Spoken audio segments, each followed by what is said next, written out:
رجالا كثيرا ونساء واتقوا الله الذي تساءلون به والأرحام إن الله كان عليكم رقيبا وقال تعالى يا أيها الذين آمنوا اتقوا الله وقولوا قولا سديدا يصلح لكم أعمالكم ويغفر لكم ذنوبكم ومن يطع الله ورسوله فقد فاز فوزا عظيما أما بعد فإن أصدق الحديث كتاب الله وخير الهدي هدي محمد صلى الله عليه وسلم وشر الأمور محدثاتها وكل محدثة بدعة وكل بدعة ضلالة وكل ضلالة في النار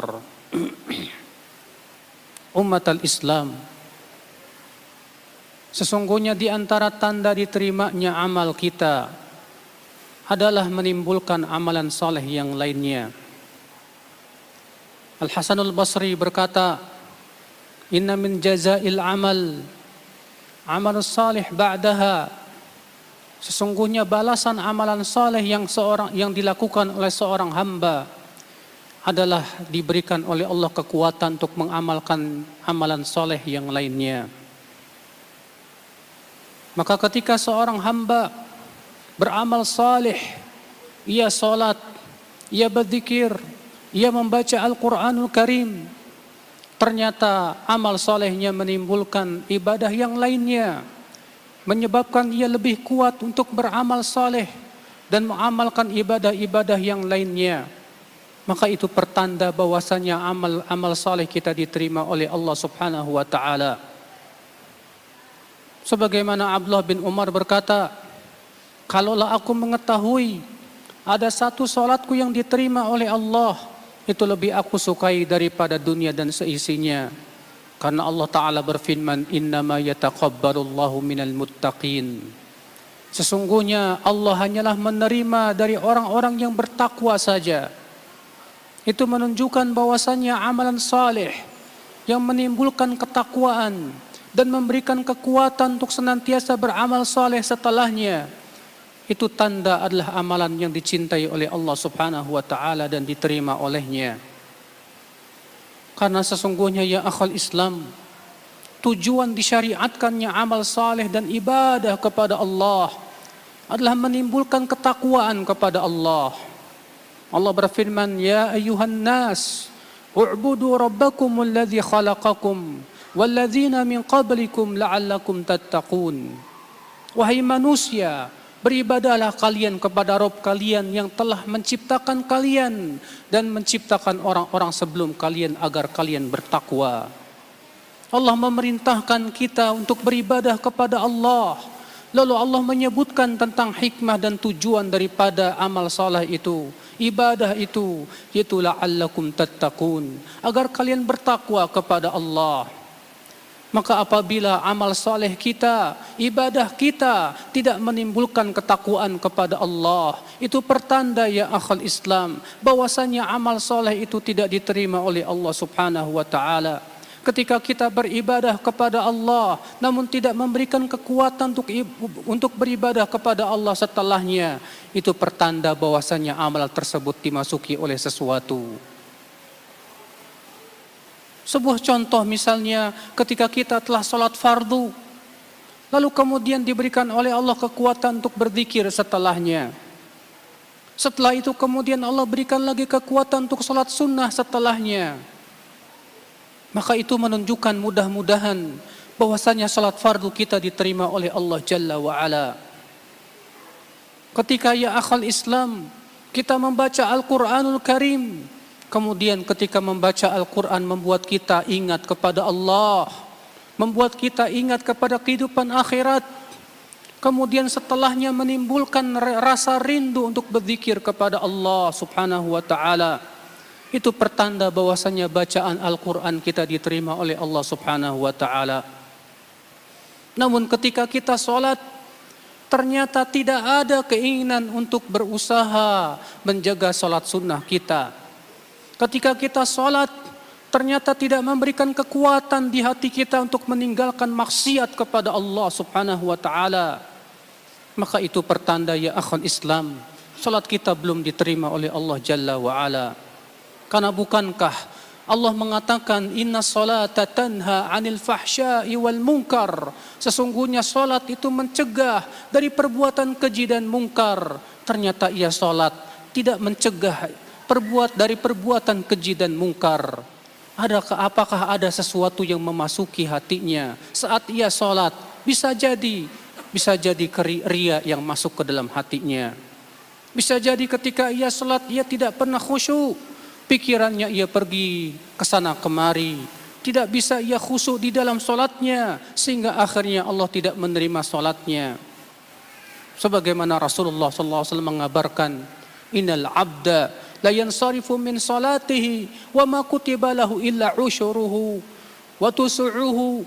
Wa thumunuhu. Wa subu'uhu. Seorang hamba setelah selesai solat ternyata hanya ditulis oleh Allah pahala 1/10 saja.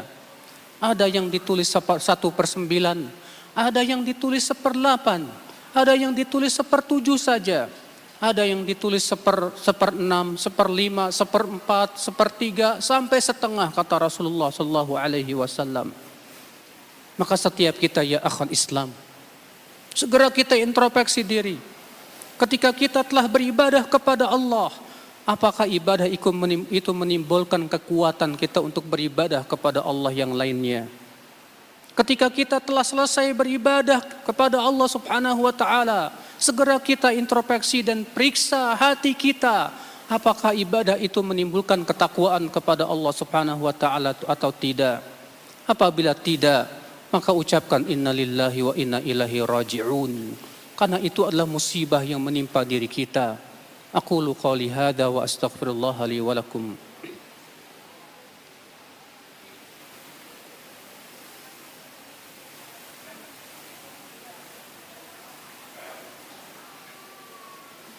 Alhamdulillah wassalatu wassalamu ala Rasulillah nabiyyina Muhammadin wa alihi wa sahbihi wa man walah.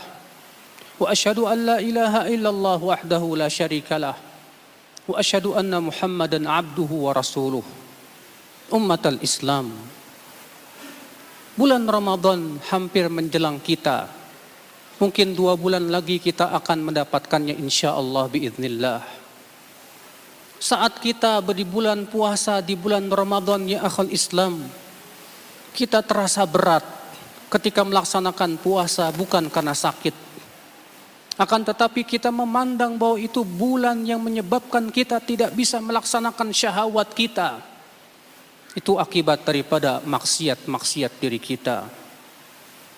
Maka dari itulah para salafus saleh, mereka mempersiapkan sebelum Ramadan dengan ibadah-ibadah.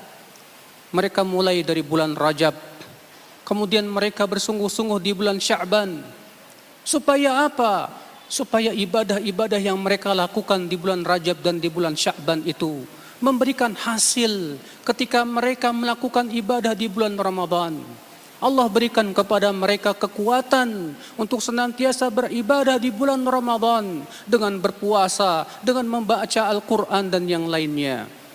Karena ya akhwal Islam, apabila kita tidak lakukan itu, maka sungguh ya akhwal Islam, jiwa ini sebetulnya malas untuk beribadah kepada Allah Subhanahu wa taala.